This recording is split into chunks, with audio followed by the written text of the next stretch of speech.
Comunicação e História, Interfaces e Novas Abordagens, organizado pela Ana Paula Goulart Ribeiro e Michael Hashman, da editora Mauad X, 2008. O texto A Comunicação na História, de Peter Burke, da página 61 até a 79. Para essa aula é para ler da 61 a 70. Então, a comunicação na história, Peter Burke. Analisar a comunicação na história da humanidade é um grande desafio. As origens da linguagem remontam a pelo menos 50 mil anos, possivelmente a 5 ou 6 milhões de anos. As pinturas nas cavernas de Lascaux têm pelo menos 20 mil anos, enquanto a escrita tem uma história de 5 mil anos ou mais. Mesmo hoje, a comunicação se efetua em cerca de 6 mil línguas diferentes. Este ensaio pretende fazer um exame global, diferenciando-se assim do estudo The Social History of the Media, a história social da mídia, feito por mim e Asa Briggs, o qual se concentrou na Europa e nos Estados Unidos. Briggs e Burke, 2002. Tentarei recolocar o sistema de comunicação dentro da cultura em que operaram, examinando as condições em que ocorreram inovações e também as consequências dessas inovações para a vida cotidiana. Qualquer história da comunicação, inevitavelmente, diz respeito àquilo que o teórico norte-americano Harold Laswell descreve como quem diz o que, a quem, em qual canal, com qual efeito. Laswell, 1987. A seguir, vou dar especial atenção ao que Laswell denominou canais, ou seja, meios de comunicação. O esquema que escolhi para organizar este artigo, o fio vermelho através do labirinto da comunicação, é aquele da predominância sucessiva de 4 mídias que podem ser descritas de forma sucinta como os sistemas oral, escrito, impresso e elétrico. Há, naturalmente, outros, por exemplo, a comunicação por quipu no Peru, na época dos Incas, discutida mais adiante, ou por chapati, de aldeia em aldeia, no Hindustão, em 1857, o ano do Grande Motim, uma rebelião contra o domínio britânico, e, de modo mais geral, a comunicação por gestos, e especialmente pelos ritos. Em Dalrymple, 2006, páginas 125 e 167. Na realidade, um dos argumentos centrais deste trabalho é a importância da interação entre mídias, ou, para usar uma palavra para cara Gilberto Freire, a interpenetração das mesmas. Quando aparece uma nova mídia, as mídias mais velhas não desaparecem. A escrita, por exemplo, simplesmente transformou um tipo de oralidade, que Walter Ong denomina oralidade primária, em outra, oralidade secundária. O antigo e o novo coexistem e competem pela atenção. Ong, 1982. Usualmente estabelece-se alguma forma de divisão do trabalho, e assim vão se desenvolvendo mídias híbridas. Muitas imagens, desde cartazes até quadrinhos ou paisagens tradicionais chinesas com poesias escritas na margem, são acompanhadas por textos escritos ou impressos, que foram modificando seu significado de maneiras relevantes. Para ilustrar a importância da interpenetração entre as mídias, pode ser apropriado começar um exame de comunicação com uma história, a história de uma aventura erudita. Durante séculos, os estudiosos se empenharam no debate acerca dos poemas de Homero. Entre as questões que discutiam, 2 eram especialmente importantes. Seriam a Ilíada e a Odisseia obras do mesmo poeta? Foram elas compostas por escrito ou foram originalmente cantadas? Nos anos 1930, um jovem classicista e professor de Harvard, Milman Perry, que iria morrer tragicamente ainda jovem, teve a ideia de testar a hipótese oral no campo. Lord, 1988. Sendo obviamente incapaz de visitar a Grécia Antiga, ele se estabeleceu na Bósnia, por saber que ainda havia poetas orais ativos naquela região, que continuavam a compor epopeias sobre batalhas entre cristãos e turcos, e heróis como Marko Krajlevski. À maneira de um antropólogo, Perry foi morar naquela região, armado com um gravador e acompanhado por um assistente, Albert Lord. Ao analisar os poemas que eles ouviram em cafés, em casamentos e outros lugares, recitados com acompanhamento de Guzley, Rabeca de uma corda só, Perry e Lord descobriram que as epopeias nunca eram cantadas do mesmo jeito. Elas eram improvisadas, ou mais exatamente semi-improvisadas, com a ajuda de fórmulas, entre aspas, recorrentes, linhas ou meias linhas padrão, e incidentes fórmulas recorrentes e incidentes, ou temas, entre aspas, recorrentes, tais como a preparação do herói para a guerra, o envio de uma carta e assim por diante. Graças a essas fórmulas e temas, o Guslar era capaz de improvisar uma narrativa por horas a fio. Comparando os poemas gravados na Bósnia com os poemas homéricos igualmente repletos de fórmulas e temas, Parry concluiu que a Ilíada e a Odisseia foram originalmente poemas orais, semi-improvisados em cada apresentação, de modo que os textos que nos chegaram devem ser o resultado de apresentações particulares e especiais para um escriba. Essa história memorável possui, ela própria, uma qualidade épica, e de fato um dos poetas bósnios a narrou em versos como a Epopeia de Milman Parry. As conclusões publicadas em francês na tese de doutorado de Parry e em inglês por Albert Lord, num livro intitulado The Singer of Tales, o Cantor de Histórias, de 1960, esclareceram enormemente o processo criativo pelo qual as narrativas são produzidas, combinando ou desenvolvendo esquemas e produzindo assim algo novo. Lord, 1988. Ainda assim, as conclusões dessas obras notáveis permanecem discutíveis. Alguns estudiosos posteriores notaram, por exemplo, que em outras partes do mundo, como Rajastão na Índia, histórias cantadas se mantêm muito mais próximas a textos fixos. O ponto mais fraco da argumentação de Parry e Lord é a ênfase dada pelos autores à pura oralidade. Parry e Lord eram românticos, em busca de uma cultura oral não contaminada pela escrita ou pelos textos impressos. Eles encontraram o que queriam encontrar. Eles desconsideraram as evidências em contrário.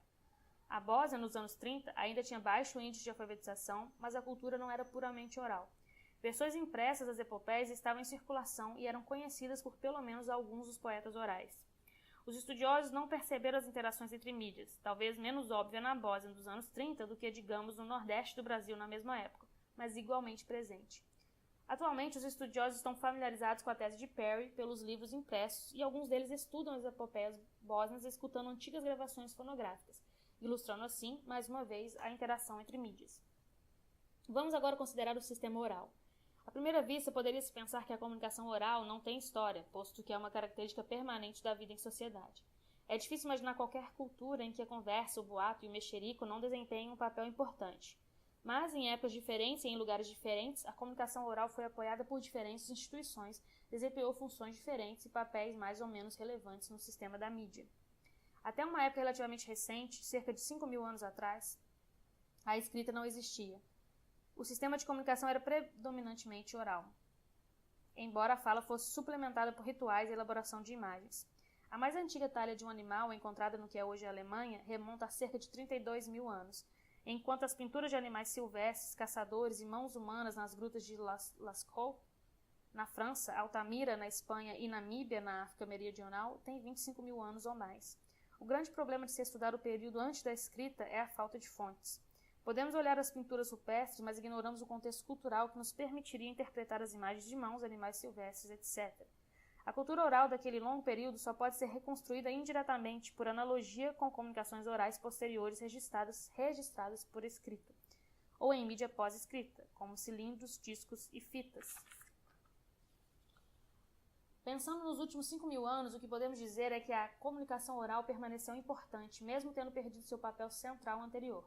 Na esfera da religião, por exemplo, além dos serviços religiosos, orações e sermões cristãos, pense nos Vedas hindus, que foram transmitidos oralmente muito antes de serem registrados por escrito.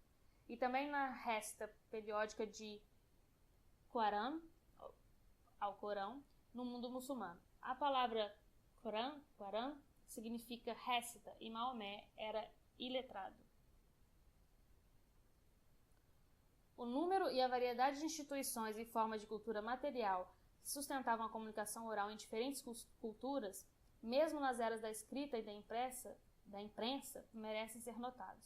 Pensem, por exemplo, nos púlpitos construídos nas igrejas para o uso dos pregadores, ou nos balcões das municipalidades de onde eram pronunciados discursos. A municipalidade da Bolonha medieval era denominada arengo, discurso, por essa razão. Pensem nas tabernas, nas barbearias e farmácias, todas bem conhecidas pelas elites do início da Era Moderna, como lugares onde as pessoas comuns discutiam os acontecimentos do mundo e criticavam as autoridades. Pensem nos teatros construídos especificamente com o fim de representar peças, uns poucos no século XVI, mais alguns no século XVII e muito mais no século XVIII. E ainda uma das funções dos cafés, clubes e salões, 3 instituições que floresceram na Europa do século XVIII e XIX, era de facilitar diversas formas de comunicação oral, especialmente a conversação. Também as livrarias eram um centro de comunicação oral, ilustrando a interação da fala com o texto impresso, assim como nos cafés, onde os jornais frequentemente estavam à disposição dos clientes. Os exemplos citados no parágrafo acima, sobretudo, vêm da Europa, mas o mundo islâmico também tinha seus púlpitos e seus cafés. Afinal, tomar café teve origem no Oriente Médio. A China e o Japão tradicionais tinham suas casas de chá, e em Bengala, nos séculos XIX e XX, Ada era um local para conversação, frequentemente acompanhada por comidas, e foi uma instituição cultural importante. Selecionei a Grécia Antiga e a África Moderna como estudos de casos de culturas em que o sistema oral de comunicação foi dominante, e que comentarei brevemente a seguir. Nas antigas cidades-estado gregas, a política, a própria palavra deriva de polis, dependia de forma inusitada da comunicação oral pública.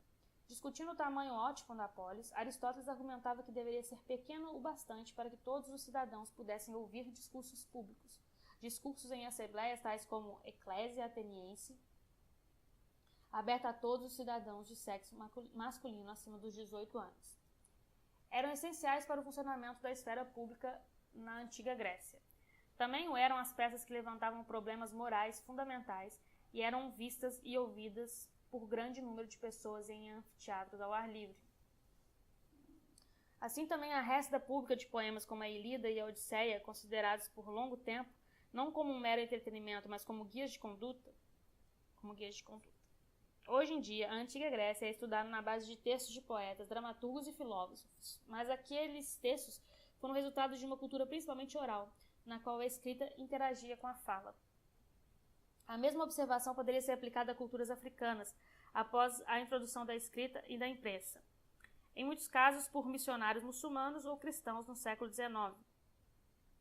Ainda hoje, num mundo em que a escrita e a imprensa já foram superadas pela mídia elétrica, as representações orais permanecem notavelmente importantes. Contadores de histórias continuam a entreter o público, dando-lhes a oportunidade de participar pelo uso de fórmulas de abertura e fechamento, às quais o auditório vai responder. Finnegan, 1970, página 379 a 82. Na África Ocidental, poetas orais, conhecidos como griotes, ainda estão ativos, trabalhando numa variedade de gêneros, inclusive poesias em louvor a seus patronos e epopeias sobre heróis da sua cultura, como o guerreiro Sunjata. As informações sobre o passado eram transmitidas oralmente. Em Ashanti havia um gênero especial conhecido como história pelo tambor, em que tambores simulavam a fala, utilizando fórmulas para evitar a ambiguidade de sua linguagem, com seu, entre aspas, vocabulário relativamente escasso. Finnegan, 1970, página 496, 94 a 96. Seria um erro considerar que essas culturas orais sejam pobres em recursos de comunicação, como as culturas orais do Ocidente moderno, empobrecidas pela competição entre mídias alternativas. Portanto, para descrever a situação africana, inclusive as culturas de diáspora dos afro-americanos, precisamos usar termos como arte verbal ou oxímoro literatura oral, chamando a atenção para a complexidade e a sofisticação não só dos artistas individuais, mas também de uma variedade de, entre aspas, gênero de fala.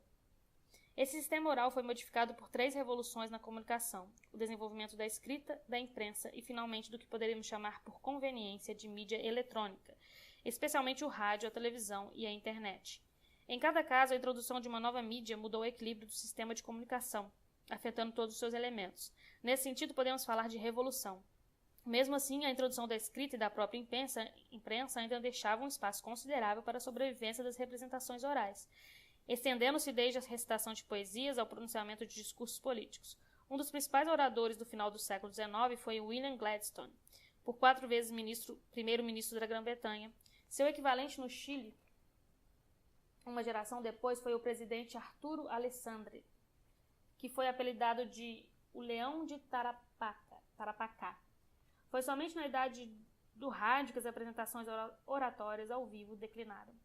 Apresentações orais, especialmente aquelas longas, como sermões, discursos ou declamação épica, requerem uma boa memória, daí a chamada arte da memória, associando as coisas a serem lembradas a imagens vívidas, situadas numa estrutura imaginária como um teatro ou palácio. Floresceu na Europa medieval e da Renascença. De modo mais geral, havia uma busca pela mnemotécnica. As fórmulas e os temas discutidos por Perry e Lord podem ser considerados como uma forma de mnemotécnica. Outra forma é aquela do quipu, do Peru. O termo em Quichua para nó, referente a cordões coloridos contendo nós. Esses nós falantes eram usados para conservar o registro de transações concernentes a uma variedade de dias, número de pessoas, mercadorias, doadores, recebedores e assim por diante. Com alguma frequência tem se debatido também que pelo menos alguns dos sistemas de escrita do mundo se originaram como estímulos para a memória. Por exemplo, o sistema de escrita cuneiforme da antiga Babilônia parece ter se iniciado dessa maneira. As marcas nas tabuletas de argila foram usadas como quipu para registrar a entrega ou o recebimento de várias mercadorias. A escrita, no sentido estrito de signos empregados para representar a linguagem, veio depois, como produto de um longo processo de desenvolvimento e não como uma invenção súbita. Os primeiros sistemas de escrita, nesse sentido mais preciso, desenvolveram-se no Oriente Médio antes de 3000 a.C. e incluem tanto o cuneiforme babilônico como os hieroglifos egípcios. Foram seguidos pelos ideogramas chineses em uso antes de 1000 a.C. e pelos pictogramas maias datados aproximadamente de 500 a.C. A partir dessa época, aumentaram grandemente o número e a variedade de sistemas, assim como a dos materiais nos quais foram escritos: folhas de palmeira, casca de bétula, peles e ossos de animais, seda, papiro, pergaminho, papel, cera, argila, pedra, metal, etc. E os utensílios usados para escrever: cinzéis, escova, penas de junco, penas de aves, penas de ferro, etc. Os sistemas de escrita costumavam ser divididos em dois grupos. O primeiro, incluindo hieroglifos, ideogramas e pictogramas, permanecia mais próximo às origens mnemônicas da escrita e representava ideias ou coisas, enquanto o segundo, dos alfabetos, representavam palavras ou sons. No entanto, pesquisas recentes enfraquecem a importância dessa distinção e os estudiosos falam agora em termos do princípio organizador predominante de uma dada escrita. Para os historiadores, a grande questão a ser respondida é certamente a dos múltiplos efeitos da escrita sobre a cultura e a sociedade em diferentes partes do mundo. Duas respostas a tais questões se tornaram particularmente famosas, uma delas sendo associada ao historiador canadense Harold Innis, 1950, em meados do século XX, e a outra do antropólogo inglês Jack Goody, dos anos 70 em diante. Innis sugeriu que o uso de materiais mais pesados e duráveis levou ao que ele denominou um viés cultural dirigido ao tempo, e assim à organização religiosa. As tabuletas de argila usadas na Assíria, por exemplo, eram de transporte difícil, mas eram bem adequadas para conservar registros permanentes num arquivo. Por outro lado, os materiais mais leves, como o papel e o papiro, que são relativamente efêmeros, podem ser deslocados rapidamente por grandes distâncias e afetam a organização especial e política dessas sociedades. Como Marshall McLuhan, colega mais jovem de Innis na Universidade de Toronto, iria declarar nos anos 70, o meio é a mensagem. McLuhan, 1967. A tese de Goody, originalmente formulada em colaboração com o historiador literário Ian Watt, enfatizou os efeitos sociais da escrita em geral e do alfabeto em particular. Ao compararem a Grécia Antiga na idade da cultura alfabética com a cultura fundamentalmente oral da África Ocidental, onde Goody tinha realizado seu trabalho de campo, os dois estudiosos argumentaram que a escrita encorajava o pensamento abstrato, uma atitude crítica para com as ideias e o desenvolvimento da democracia política. Essa tese tem sido criticada por não dar suficiente ênfase aos vários contextos em que diferentes estados de alfabetização se desenvolveram, e o próprio Goody revisou suas opiniões, moderando-as sem abandoná-las. Goody, 1987. Outras consequências da escrita, em particular da difusão da alfabetização, foram identificadas especialmente em dois campos, o da religião e o da política. No caso da religião, a atenção se focalizou no surgimento de escrituras sagradas, budistas, judaicas, cristãs ou muçulmanas. A escrita ajudou, por exemplo, a difusão do budismo Mahayana por volta do primeiro século depois de Cristo, fixando o cânon, pois as interpretações não ortodoxas não eram copiadas, e permitindo que textos em Pali fossem traduzidos para o chinês e o tibetano. Mais uma vez, na Europa Ocidental, durante os séculos XIII e XIV, A escrita ajudou a difusão de heresias cristãs em meio ao que foi descrito como comunidades textuais, grupos de leigos e leigas letrados que se reuniam para discutir um livro, provavelmente a Bíblia, ilustrando assim a interação entre a fala e a escrita. No campo da política, as consequências da alfabetização foram pelo menos igualmente profundas.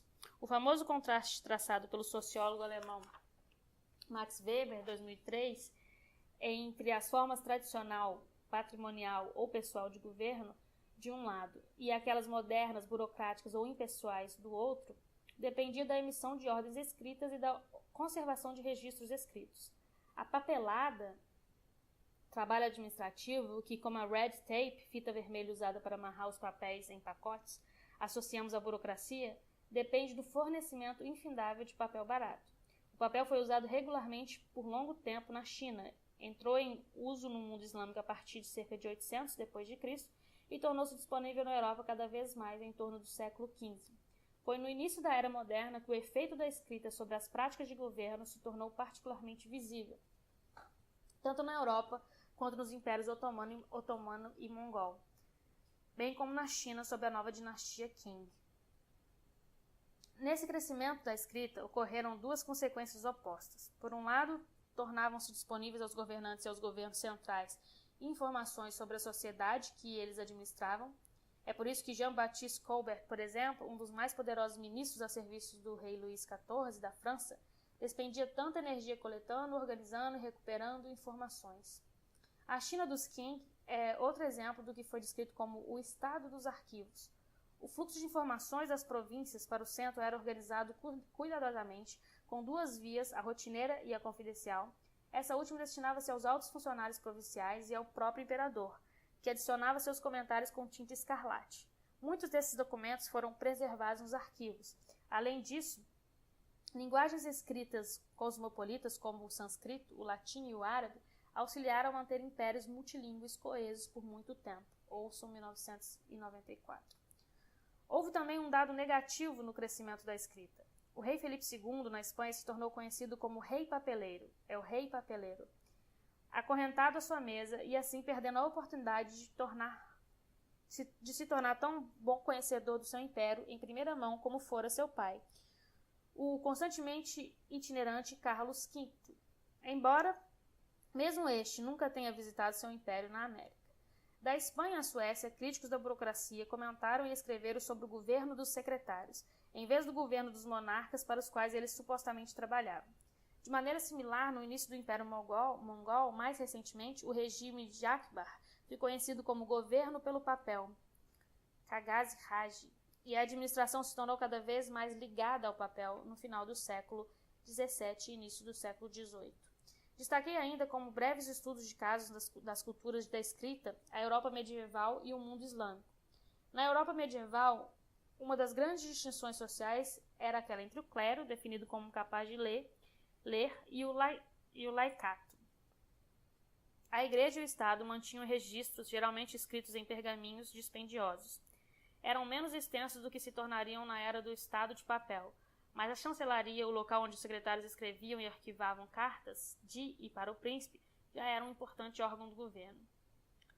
O conhecimento dos doutos era reunido em tratados disponíveis a centenas em bibliotecas, especialmente aqueles dos mosteiros. Os monges copiavam manuscritos, como também os estudantes nas universidades, mas a multiplicação de manuscritos teve lugar, sobretudo, pelo menos no final da Idade Média, em escritória comerciais, onde grupos de escribas escreviam as mesmas palavras ditadas e assim permitiam a publicação de um texto antes da era da imprensa.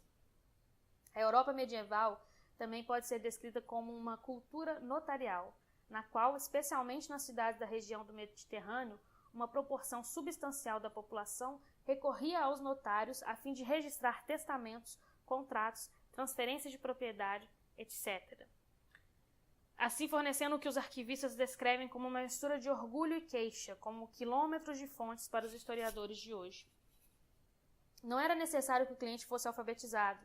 Na Idade Média, e de fato até muito depois, as pessoas que não sabiam escrever ou mesmo ler faziam uso da escrita através de intermediários. Nas grandes cidades havia lugares específicos onde os clientes sabiam que poderiam encontrar escribas públicos que tanto compunham como escreviam cartas e outros documentos para eles. Na Paris do século XVIII havia o cemitério dos Santos Inocentes, onde os túmulos eram usados como escrivaninhas, e na atual cidade do México há a Plaza de Santo Domingo, no antigo centro da cidade, na qual é possível encontrar escribas que usam agora máquinas de escrever elétricas. Nas aldeias, padres ou pastores podiam exercer essa função para seus paroquianos. A importância do que é conhecido como alfabetização mediana não deveria ser esquecida. No mundo islâmico, até aproximadamente o ano de 1800, a imprensa era geralmente proibida, tanto que os estudiosos falaram do estado caligráfico. Poderia-se falar até em cultura caligráfica, pois por efeito da proibição de exibição pública de imagens a escrita numa variedade de tipos de letras, angular ou cursiva, kufi, nashki, etc., era usada sobre múltiplas superfícies, pedra, metal, madeira, lã ou cerâmica, para decorar paredes, armas, púlpitos, tapetes, placas, etc. A boa caligrafia no alfabeto arábico, usado para escrever textos em língua persa, turca, urdu e outras, além da própria língua árabe, era uma habilidade muito apreciada. Era necessária ao escriba, o arraqui, que passava sua vida de trabalho produzindo magníficos manuscritos do Alcorão e de outros textos para ricos patrocinadores. Exigiam-se dos secretários, katibi, que trabalhavam na chancelaria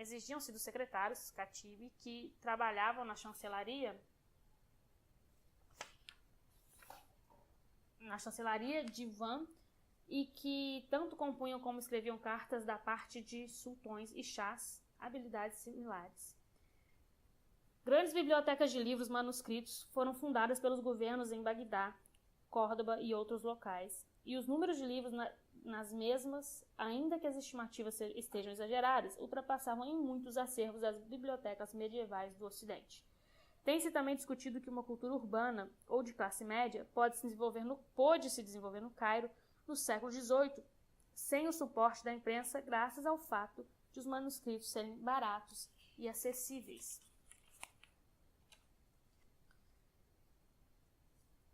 No entanto, na Europa medieval era dada importância ainda maior à comunicação escrita do que no mundo muçulmano na mesma época, pelo menos no campo da educação superior. Os estudantes muçulmanos literalmente sentavam-se aos pés do mestre, escutando suas palavras. Também na Europa, as universidades eram um centro de comunicação oral, como de fato ainda são, mas a fala era suplementada pela escrita. As preleções, por exemplo, expunham textos, ao passo que os estudantes frequentemente tomavam apontamentos escritos e copiavam textos manuscritos. O advento da imprensa iria adicionar mais um elemento à mistura. Tornou-se lugar comum referir-se à invenção e difusão da imprensa a partir da invenção da tipologia móvel, como sendo uma revolução, embora ainda fosse apresentada como uma revolução não reconhecida 30 anos atrás pela historiadora norte-americana Barry Eisenstein, em 1979. Entretanto, nesse contexto, seria mais adequado usar o termo revolução no plural. Evidentemente, essa historiadora referia-se às revoluções que essa invenção gerou tanto na China quanto na Coreia, bem como no Ocidente. Eisenstein, 1979. Na China do século VII, na época da imperatriz Wu, descrita recentemente como a mulher que descobriu a imprensa, já era possível imprimir em escala maciça usando blocos de madeiras entalhados com ideogramas, um bloco para cada página. A técnica era usada naquele tempo para imprimir curtos feitiços budistas, mas seria mais tarde empregada para imprimir imagens e também uma ampla gama de textos, desde os clássicos de Confúcio a obras literárias como o Romance dos Três Reinos. Na realidade, a impressão com tipos móveis feitos de argilas, madeira ou metal também estava em uso na China e na Coreia nos séculos VIII e IX. Nos séculos XIII e XIV. Mas não parece ter sido largamente adotada por razões óbvias. Para culturas alfabéticas, o tipo móvel torna a impressão mais fácil e barata, mas para a China, com cerca de 2.000 ideogramas básicos e outros 30.000 em uso por pessoas instruídas, suas vantagens não são, no mínimo, evidentes. Certamente não é por acaso que o desenvolvimento da impressa na Coreia coincidiu com a invenção de uma escrita alfabética em meados do século XV. As similaridades entre a impressão coreana com tipos móveis e a invenção de Gutenberg são bastante óbvias. É bem possível que Gutenberg tenha tido conhecimento da técnica coreana, provavelmente por via oral, assim como Galileu tinha conhecimento de um telescópio holandês antes de construir o seu próprio. A novidade na Europa foi o desenvolvimento dessa técnica para fins comerciais. graças em parte à chegada de papel relativamente barato e também à difusão da alfabetização no laicato, incluindo algumas mulheres, no final da Idade Média. Em contraste com o Ocidente, onde a impressão foi comercializada desde o início, tanto na China como na Coreia, a imprensa era controlada pelo governo. Os livros eram doados em lugar de serem vendidos. Por volta do século XVI, porém, a imprensa comercial florescia também na China e no século XVII no Japão. Imagens impressas se constituíram em uma forma importante de comunicação em todas essas partes do mundo, quer fossem usadas para ilustrar textos, quer fossem comercializadas isoladamente. No Ocidente do Renascimento em diante, grandes artistas como Sandro Botticelli e Albrecht Dürer produziram estampas, originalmente gravuras em madeira, depois calcografias, mais tarde água forte, a meia tinta, água tinta, litografias, etc., usando diferentes técnicas para produzir imagens que podiam ser reproduzidas à máquina.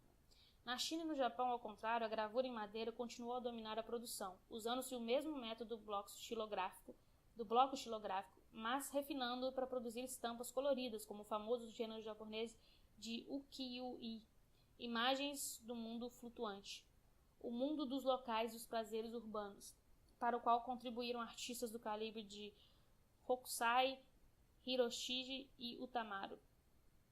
Gradualmente, a nova mídia tomou conta do mundo. Impressoras foram instaladas na América Espanhola do século XVI, tanto no México como no Peru. Missionários como Alonso de Molina ou José de Anchieta publicaram gramáticas e dicionários de línguas indígenas, como o Nahuatl ou Tupi, contribuindo assim para sua padronização. Em comparação, apenas 4 impressores trabalhavam na América do Norte antes de 1680, enquanto que no Brasil as impressoras foram proibidas até 1808, de modo que os livros tinham de ser importados de Portugal, incluindo a gramática de Anchieta, publicada em Coimbra em 1595. Os anos próximos a 1800 se constituíram um divisor de águas na história da comunicação impressa em diversas partes do mundo. Foi em 1810 que o impressor alemão Friedrich Koenig patenteou uma nova invenção, um prelo acionado pela força do vapor, sendo capaz assim de imprimir um número muito maior de páginas por hora do que era possível num prelo acionado manualmente. No Brasil, a permissão para imprimir em 1808 foi seguida da fundação do Diário de Pernambuco, em 1827, e do surgimento de jornais políticos e polêmicos, efêmeros como Maribondo, 1822, Bússola da Liberdade, 1832, O Amigo dos Homens, 1844, Marmota, 1844 e O Esqueleto, 1846, todos no Recife. Houve também um surgimento de jornais na América Espanhola. O Mercúrio Peruano e o Papel Periódico de Bogotá foram fundados ambos em 1791, e um famoso jornal mexicano, El Pensador Mexicano, em 1812. Em seguida, a revolta contra a Espanha, as primeiras oficinas de impressão foram fundadas em Buenos Aires e um jornal em inglês, British Packet and Argentine News, começou a circular em 1826. Na África, a escrita e a imprensa chegaram relativamente ao mesmo tempo no século XIX, junto com os missionários, tanto muçulmanos como cristãos. Como no caso da América Espanhola e Portuguesa dos séculos XVI e XVII, os missionários ajudaram a padronizar os vernáculos indígenas. Samuel Crowther, por exemplo, missionário cristão na Nigéria, foi responsável por uma tradução da Bíblia por volta do ano 1900, que ajudou a criar o padrão da língua Yoruba. No mundo islâmico, a imprensa banida por muito tempo, exceto por uma experiência malograda em Istambul, no início do século XVIII, começou a ser permitida. Em 1795, por exemplo, a embaixada francesa em Istambul teve permissão para imprimir um jornal, o Bulletin des Nouvelles, seguido em 1825 pelo Spectateur Oriental, publicado pelo francês Alexandre Black, um mercador em Esmirna. Black foi posteriormente solicitado pelo sultão a editar o Diário Oficial Otomano, Takvim e Vekain, 1831. Enquanto isso, em 1821, tinha se iniciado no Cairo a publicação de um jornal em turco e árabe, o jornal Khedive. Da mesma forma que a escrita, a introdução da imprensa teve consequências importantes, tanto propositais como não intencionais, para as culturas que a adotaram. Por um lado, encorajou a expansão do Estado de papel, incluindo sua multidão de formulários oficiais. Campanhas de alfabetização foram organizadas por igrejas. Na Alemanha e na Suécia, protestantes do século XVIII, por exemplo, para que as pessoas comuns se tornassem melhores cristãs por lerem a Bíblia. Campanhas similares foram organizadas no século XX pelo Estado na Rússia, em Cuba e em outros lugares a fim de tornar as pessoas comuns melhores cidadãs, ou pelo menos torná-las mais receptivas à propaganda oficial. Alguns governos democráticos condicionaram o voto nas eleições à alfabetização. Pode-se dizer que aqueles governos concordam com o filósofo sociólogo alemão Jürgen Habermas, que argumentou que o surgimento do que ele denominou Öffentlichkeit, em geral traduzido por esfera pública, foi encorajado por mudanças na comunicação, tais como a leitura de jornais nos cafés do século XVIII, e conduziu assim como a alfabetização, segundo Goody, ao surgimento de atitudes críticas e da cultura democrática. Goody, 1987. Esse insight é valioso. Ainda assim, talvez fosse mais útil empregar o termo esfera pública no plural, ao invés de no singular, fazendo uma distinção entre esferas masculina e feminina, burguesa e da classe operária, religiosa e secular. Seria também esclarecedor distinguir as diferentes mídias de comunicação, notando a importância da esfera pública oral tradicional associadas às praças públicas, tabernas e outros centros de sociabilidade, assim como das esferas mais recentes associadas ao rádio, à televisão e à internet. Não obstante as campanhas de alfabetização mais antigas, a leitura permaneceu como uma capacitação da minoria na maior parte dos países até o século XX. Por volta de 1850, metade da população adulta da Europa não sabia ler, cerca de 75% na Itália e na Espanha e mais de 90% no Império Russo. Enquanto 84% da população brasileira era oficialmente descrita como analfabeta em 1890, em muitos casos esses analfabetos tinham familiaridade indireta com livros por terem escutado outras pessoas lendo em voz alta. Evidentemente, a importância da comunicação oral de textos impressos não deve ser esquecida. Tomando um exemplo notável de Cuba no século XIX e início do século XX, trabalhadores em fábricas de fumo, onde as mãos estão ocupadas, mas os ouvidos têm pouco o que fazer, costumavam associar-se para pagar o salário de um colega que não trabalhava, mas lia em voz alta para os outros de um púlpito construído para esse fim. As consequências não intencionais da chegada do prelo foram provavelmente até mais profundas. A imprensa ajudou a padronizar e a fixar as linguagens vernáculas anteriormente fluídas, especialmente nas suas formas escritas, a fim de vender livros fora de uma única região. A imprensa também solapou monopólios de conhecimento, dando aos leitores a chance de compartilhar os segredos de muitos ofícios, desde a mineração até a cozinha, como ilustra vividamente o surgimento da publicidade nos livros europeus do século XVII. A comunicação ficou gradualmente cada vez mais comercializada. As consequências tanto políticas como religiosas da imprensa foram profundas. Panfletos impressos atacando a Igreja Católica, traduções impressas da Bíblia e catecismos impressos desempenharam todos papel importante na reforma protestante, confirmando os temores dos clérigos católicos de que a alfabetização conduzia à heresia e levando à publicação do notório Índex de Livros Proibidos, uma tentativa para combater a imprensa com suas próprias armas. No campo da política, como no da religião, a imprensa, especialmente os jornais impressos, encorajou a crítica e até a revolução, como no caso da Inglaterra em torno de 1640 e da França em 1789. Pensando especialmente na América Latina, Benedict Anderson argumentou que o que ele denomina capitalismo da imprensa, especialmente o jornal impresso, ajudou a construir comunidades imaginadas, especialmente a nação, muito embora apenas uma minoria da população tivesse acesso aos jornais antes da segunda metade do século XIX, Anderson, 1983. Os textos impressos gradualmente alcançaram círculos de leitores cada vez mais amplos na Europa, Ásia, África e nas Américas. A França, por exemplo, tinha sua Bibliothèque Bleue, Biblioteca Azul, livrinhos de capa azul que eram distribuídos no campo, assim como nas cidades por mascates ambulantes do século XVII em diante. A Espanha tinha uma literatura de cordel, assim chamada, porque os livrinhos eram vendidos nas feiras pendurados num cordel.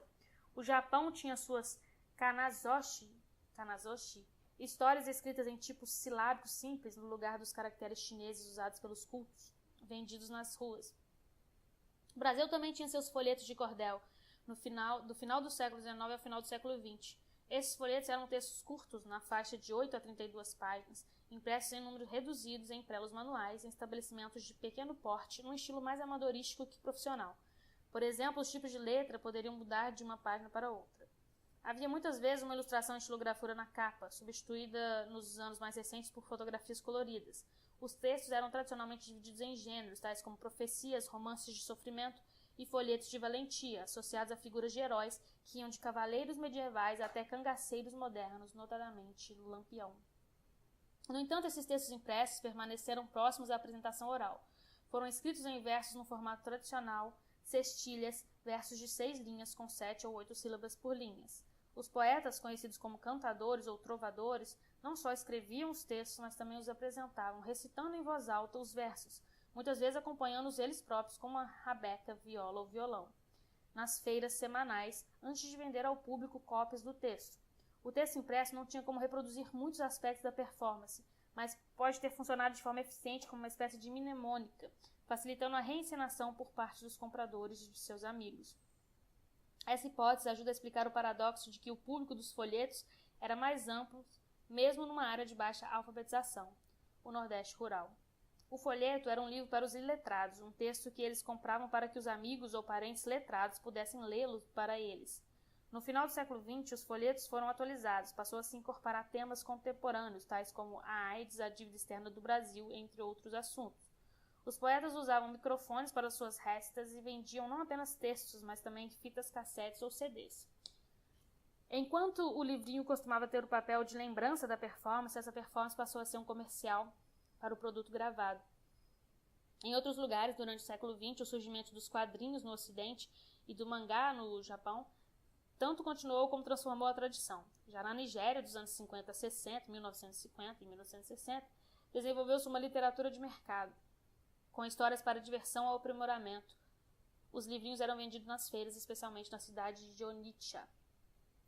Os estudiosos muitas vezes ligam o mercado literário à produção em massa e até mesmo à cultura de massa. No entanto, o surgimento de jornais e revistas produzidos para diferentes grupos de pessoas com interesses diferentes sugere que o mercado para as publicações já se encontrava diversificado há bastante tempo. As primeiras revistas para mulheres remontam ao final do século XVII e seus editores já tinham descoberto a combinação de informações sobre a moda, histórias românticas e competições, que permaneceu muito tempo como chave para o sucesso. A variedade individual também é demonstrada por cartas aos jornais e revistas, outra tradição que data do século XVII que ainda hoje não se esgotou. O que denominamos cultura do impresso é realmente uma mistura de comunicação oral, escrita e imprensa. A interação entre oralidade e impresso pode ser ilustrada pelos folhetos. Voltando. O que denominamos cultura do impresso é realmente uma mistura de comunicação oral, escrita e impressa. A interação entre oralidade e impresso pode ser ilustrada pelos folhetos discutidos anteriormente, seus equivalentes em outras culturas. Manuscritos e impressos também interagiram. Os impressores produziram livros híbridos com espaços em branco para os leitores adicionarem informações e comentários, personalizando dessa forma o texto. A produção de textos escritos à mão continuou na era da imprensa, mas foi estabelecida certa divisão do trabalho com a comunicação íntima e clandestina, passando para o campo do manuscrito. Assim, boletins manuscritos, por exemplo, continuaram a fornecer as notícias cuja impressão não era permitida. A cultura elétrica, uma abreviação conveniente para indicar uma sequência ou pacote de mídia dos séculos XIX e XX, é na realidade uma cultura oral, escrita, impressa e elétrica. A expressão é um tanto longa, mas tem a vantagem de nos recordar a variedade de sistemas de comunicação em que vivemos. A era da globalização e da homogeneização cultural é também uma época marcada pela fragmentação e pela heterogeneização. A era elétrica pode ser dividida em estágios dominados ora pelo telégrafo, ora pelo filme, pelo rádio, pela televisão ou pela internet. Contudo, os estágios iniciais sobreviveram dentro dos últimos e, mais uma vez, interagem com eles, como no caso da convergência tecnológica, que recentemente produziu telefones móveis que são também câmeras e dão acesso à internet. Em primeiro lugar, podemos ressaltar o caso do telégrafo. Em 1850, um jornalista alemão, Paul Ritter, que vivia em Aachen, começou a usar a nova linha telégrafo para enviar notícias a Berlim, o início de sua agência, a Companhia Reuter de Telegramas, 1865, com base na Inglaterra. O efeito dessa aceleração na transmissão de informações sobre colheitas, preços, etc., foi imediato e importante. O efeito sobre a política também foi dramático. A deflagração da Guerra Franco-Prussiana, em 1870, seguiu-se a publicação por Bismarck de uma versão alterada de um telegrama confidencial provocando deliberadamente os franceses a declararem guerra. Enquanto o telégrafo poderia ser visto como um aliado da imprensa, auxiliando o jornal, o filme e o rádio solaparam a revolução da imprensa, encorajando o retorno da imagem e também o retorno da comunicação oral. Mas os efeitos culturais e sociais do filme e do rádio têm sido bem mais complexos. O filme pode naturalmente ser usado para apresentar notícias. Na França, a Pathé Frères começou a lançar cinejornais como vieram a ser denominados em 1908, enquanto em Londres um cinema de notícias abriu em 1909, o Daily Bioscope. No entanto, o futuro do filme estava no drama, especialmente nos dramas populares do tipo produzido em Hollywood e mais tarde em Bollywood e em Mumbai. O futuro do filme também foi internacional, especialmente após o surgimento da dublagem e da legendagem. Hollywood deu uma contribuição inesperada à ocidentalização do mundo, tornando as plateias do terceiro mundo informadas quanto aos padrões ocidentais de vestuário e comportamento, desde o beijo até comer com garfo e faca, e encorajando a imitação graças ao glamour das estrelas. A nova mídia ajudou a criar essas estrelas. Alguns atores e cantores tinham alcançado a fama em períodos anteriores, mas o filme tornou possível a um número muito maior de pessoas em muitos lugares manifestar entusiasmo por um número relativamente pequeno de artistas, criando fanáticos ou fãs, assim como estrelas. Uma consequência imprevista do sistema de estrelas foi seu impacto na política. O glamour ou carisma pode ser traduzido em votos, lançando as carreiras políticas de atores como Ronald Reagan e Arnold Schwarzenegger, assim como vários atores de Bollywood na Índia, tais como Sunil Dutt e Vinod Khanna. Ao contrário do filme, o rádio revelou-se um meio ideal para apresentar as notícias, especialmente em nível nacional. De fato, um efeito importante da comunicação pelo rádio foi encorajar a padronização da língua falada, do mesmo modo como a imprensa tinha favorecido a padronização da língua escrita. Na Itália, por exemplo, menos de 10% da população falava italiano, em oposição aos dialetos regionais, quando o país foi unificado em 1861. Foi apenas na área do rádio que a maioria passou a primeiro entender e depois a falar a língua tradicional, a língua nacional. Na América Espanhola, rádio e televisão encorajaram a unificação cultural dessa vasta região, dado que os ouvintes escutam e veem regularmente as mesmas notícias, novelas e anúncios. Líderes tão diferentes como Adolf Hitler e Winston Churchill, com seus discursos pelo rádio, como o Roosevelt com seu Fireside Chats, conversas ao pé do fogo, agarraram a oportunidade. Na América Latina, líderes como Lázaro Cárdenas, do México, com seus programas anuais de Ano Novo, Getúlio Vargas com sua Hora do Brasil e Juan Perón, sem esquecer sua mulher Eva, usaram o rádio para fins políticos. Ainda assim, a importância do rádio como mídia para entretenimento não deve ser esquecida. Na Inglaterra, em meados do século XX, por exemplo, programas populares incluíam a comédia ITMA, na época da guerra, e seriados como Mrs. Dale Diary, o Diário da Senhora Dale, que durou mais de 20 anos, de 1948 a 1969, e The Arkers, os Arkers, representando uma família rural que começou a ser irradiada em 1950 e é hoje o seriado de maior permanência no mundo. A televisão inventada antes da Segunda Guerra Mundial, mas lançada comercialmente só depois dela, ultrapassou tanto o filme como o rádio ao combinar suas vantagens no sentido de que essa mídia é bem adaptada tanto para difundir as notícias quanto para contar histórias, para mercados domésticos e estrangeiros. Levou as imagens para dentro de casa e saturou com elas a vida diária. Um de seus gêneros fundamentais, a soap opera ou telenovela, imitou os seriados do rádio, contudo alcançou sucesso internacional maior graças às suas imagens. Novelas produzidas no México e no Brasil foram particularmente bem-sucedidas no exterior, não só em outras partes da América Latina, mas igualmente na Europa e na China. Tal como os filmes, elas contribuíram para a globalização, ao tornar mais conhecidos no mundo todo diferentes estilos de vidas, mesmo que um melodrama como Dallas tenha sido interpretado de maneiras bem diferentes por audiências distantes do Texas, tanto cultural como geograficamente. Libs e Katz, 1990. Com a aceleração da inovação tecnológica, a televisão foi, por sua vez, ultrapassada por áudio e videocassetes, pelos DVDs e, sobretudo, pela expansão da internet. Do início dos anos 90 em diante, a web, originalmente desenvolvida para promover a pesquisa acadêmica, foi aberta para um público mais amplo e se popularizou muito rapidamente. Pelo menos algumas das muitas consequências econômicas, políticas e culturais dessa rápida sequência de mudanças na mídia são bastante visíveis. Uma das tendências mais óbvias poderia ser descrita como o fim do estado de papel, dominante durante os últimos 500 anos, mais ou menos à medida que os governos armazenam cada vez mais informações em disco. A sobrevivência do jornal também está ameaçada, embora coexistam no momento versões em papel e eletrônicas do mesmo jornal. O livro impresso é muitas vezes apontado como espécie ameaçada de extinção, mas pelo menos até agora está mantendo sua posição de destaque na sociedade contemporânea, com a publicação atualmente de cerca de 200 mil novos títulos por ano só na Grã-Bretanha, bem mais do que uma geração atrás. Vale ressaltar que a dinâmica gerada pela nova mídia interativa não se assemelha àquela produzida anteriormente, seja através da imprensa, da oralidade ou dos manuscritos. Na realidade, há consequências sociais e políticas dessas mudanças na mídia. Há forças puxando em diferentes direções e não está nada claro qual delas será vitoriosa. De um lado, a propriedade de jornais e cadeias de televisão por corporações multinacionais encoraja a globalização. Do outro lado, agora é possível um número cada vez maior de comunidades de diáspora não apenas manter o contato quase diário com parentes a milhares de quilômetros de distância, mas também conservar sua cultura própria. Por exemplo, ao ver programas de televisão via satélite de seu país de origem. Mais uma vez, por um lado, os governos têm mais acesso a informações sobre seus cidadãos. Do que jamais tiveram antes, encorajando a centralização e alimentando temores de um domínio ditatorial da configuração de um Estado do tipo Big Brother. Magnatas da mídia que controlam impérios da comunicação não são um fenômeno novo. Eles remontam pelo menos até o inglês Alfred Harmsworth, 1865-1922, e o americano William Randolph Hearst, 1863-1951.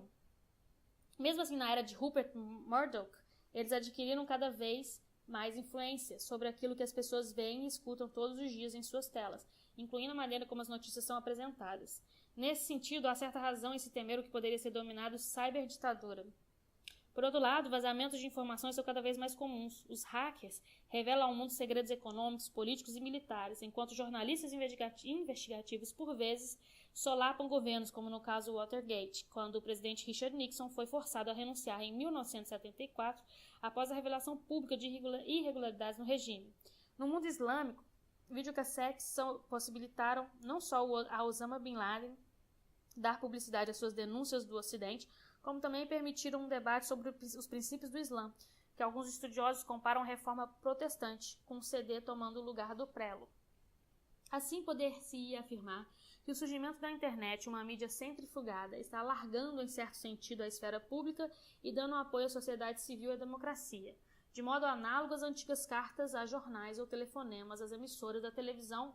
Os blogs, abreviações de weblogs, que se tornaram populares no início do século XXI, permitem aos indivíduos expressar em público suas opiniões numa escala ainda mais ampla. A difusão de e-mails vem encorajando a formação de redes e o ativismo de grupos de cidadãos.